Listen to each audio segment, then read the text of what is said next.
Hello दोस्तों, कैसे हैं। बिहारी सर यूट्यूब चैनल में आप सभी का फिर से एक बार जोरदार स्वागत है।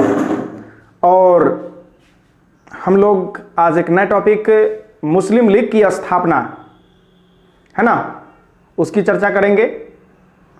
तो कैसे कैसे मुस्लिम लीग का गठन हुआ, उसका उद्देश्य क्या था, है ना, कहाँ तक वो अपने उद्देश्यों में कामयाब हुए, इसकी हम लोग चर्चा आज करने वाले हैं। ठीक है, तो आप लोग इत्मीनान से वीडियो को देखिए और समझिए।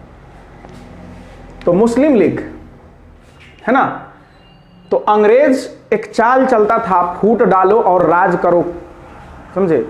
आपस में फूट डाल देता था और फूट डाल के राज करता था, है कि नहीं। आज भी ये देखने को मिलता है, ठीक है, जो कि आपस में परिवार में, घर में, समाज में, जात पात में, धर्म में फूट डाल करके और अपना काम निकालते हैं। तो ऐसे लोगों से सावधान रहें, है ना। तो अंग्रेजों ने फूट डालो और राज करो के नीति अपना करके मुसलमानों को कांग्रेस से अलग रखने का पूरा प्रयास किया। ठीक है, उसने पूरा कोशिश किया कि मुसलमानों को और हिंदुओं को एक साथ नहीं मिलने देना है ना। और इसका परिणाम यह हुआ कि अक्टूबर 1906 में कुछ मुस्लिम जो नेता थे, प्रतिनिधिमंडल, वो आगा खां के नेतृत्व में, उस समय जो वायसराय थे लॉर्ड मिंटो, ठीक है, उस लॉर्ड मिंटो के यहाँ पहुँचे शिमला में। ठीक है, शिमला में पहुँचे और उनसे अपना जो है सो मांग रखा कि हम लोगों को कुछ जो है मुस्लिमों को छूट दिया जाए, है ना। तो इसके प्रति जो मिंटो थे उन्होंने सहानुभूति प्रकट की, कहा कि ठीक है भाई, हम आपके साथ हैं, आप आगे काम बढ़ाइए। तो जब उनको सहानुभूति मिल गया तो सहानुभूति के बाद ये लोग आए और आकर के 30 दिसंबर 1906 को ढाका में जो है आगा खां और ढाका के नवाब सलीमुल्ला और मोहसिन उल मुल्क, ये तीनों मिलकर के जो है मुस्लिम लीग का गठन कर दिए। तीनों मिलकर के क्या किए, मुस्लिम लीग का गठन कर दिए, मुस्लिम लीग की स्थापना कर डाले। ठीक है, ये परिणाम क्या हुआ कि हिंदू और मुस्लिम आपस में यहां से लड़ना शुरू हो जाएगा, है ना। और एक तरह से मुस्लिम को भी मौका मिला, क्योंकि आपने शुरू में देखा होगा तो धार्मिक गतिविधियों के तहत जो है आंदोलन को बढ़ावा दिया जा रहा था, जैसे गणपति उत्सव, है ना, शिवाजी उत्सव, रक्षाबंधन।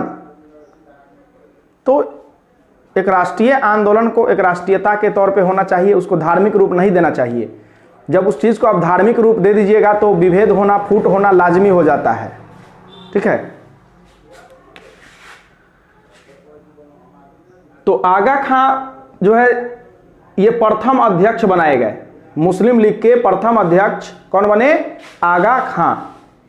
ठीक है, और सलीमुल्ला खां जो थे ये संस्थापक बने मुस्लिम लीग के। सलीमुल्ला खां क्या बने, संस्थापक बने, है ना। और मुसलमानों में ब्रिटिश सरकार के प्रति जो है निष्ठा, इसका जो उद्देश्य था वो मुसलमानों में ब्रिटिश सरकार के प्रति निष्ठा बढ़ाना था, उसका भरोसा बढ़ाना था। ठीक है, इन लोगों ने वचन दिया कि हम लोग जो है क्या करेंगे, अंग्रेजी सरकार के प्रति निष्ठा रखेंगे, भरोसा रखेंगे, है ना, उसको तंग नहीं करेंगे। ठीक है, उसके नीतियों का ज्यादा हम विरोध नहीं करेंगे। मुसलमानों के राजनीतिक अधिकार की रक्षा करते हुए इसका विस्तार करना, कहा कि मुसलमानों के राजनीतिक हित की रक्षा करते हुए हम इसका क्या करेंगे, मुस्लिम लीग का विस्तार करेंगे, आगे फैलाव करेंगे, है ना। और मुसलमानों में अन्य संप्रदाय के प्रति जो उत्पन्न होने वाली जो भेदभाव है, असहिष्णुता है, इसको मिटाने का प्रयास करेंगे।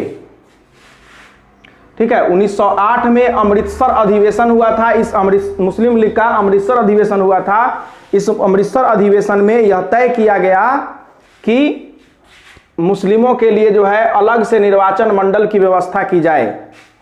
ठीक है, अलग से निर्वाचक मंडल की व्यवस्था किया जाए। इसके लिए 1909 में जब मार्ले मिंटो अधिनियम आया है ना, तो मार्ले मिंटो सुधार अधिनियम में इसको जो है मान लिया गया, पृथक निर्वाचन है ना। तब मुस्लिमों को पृथक निर्वाचक मंडल का जो अधिकार मिल गया, कब मिल गया? 1909 में मिल गया, मार्ले मिंटो सुधार अधिनियम के तहत। किसके तहत मिला? मार्ले मिंटो सुधार अधिनियम के तहत मिला। कई बार यह प्रश्न पूछा जा चुका है कि पृथक निर्वाचन मुस्लिमों के लिए कब लागू किया गया? तो 1909 में लागू किया गया है ना। किस अधिनियम के तहत लागू किया गया? तो मार्ले मिंटो सुधार अधिनियम के तहत लागू किया गया। ठीक है, ध्यान रखिएगा। और मुस्लिम लीग का स्थापना कब हुआ? 1906 में हुआ। कहाँ हुआ? ढाका में हुआ। ठीक है। वायसराय कौन था? लॉर्ड मिंटो था उस समय। क्लियर। और भारत सचिव कौन था? तो भारत सचिव था मार्ले। कौन था? मार्ले था भारत सचिव और मिंटो था वायसराय, है ना। यह भी पूछता है कि मार्ले कौन था, मिंटो कौन था। तो मार्ले और मिंटो, मार्ले जो था उस समय भारत सचिव और मिंटो वायसराय, इसीलिए उस अधिनियम जो आया उस सुधार अधिनियम का नाम पड़ा मार्ले मिंटो सुधार अधिनियम। ठीक है। और इसी के तहत मुसलमानों को पृथक निर्वाचक मंडल की बात जो है वो मान ली गई, और यही आगे जाकर के जो है नासूर बन जाता है। ठीक है। और भारत के विभाजन का एक कारण बनता है। सब बातों को हम लोग आगे पढ़ेंगे। ठीक है। आज के लिए इतना ही, और लाइक शेयर और सब्सक्राइब करें। धन्यवाद।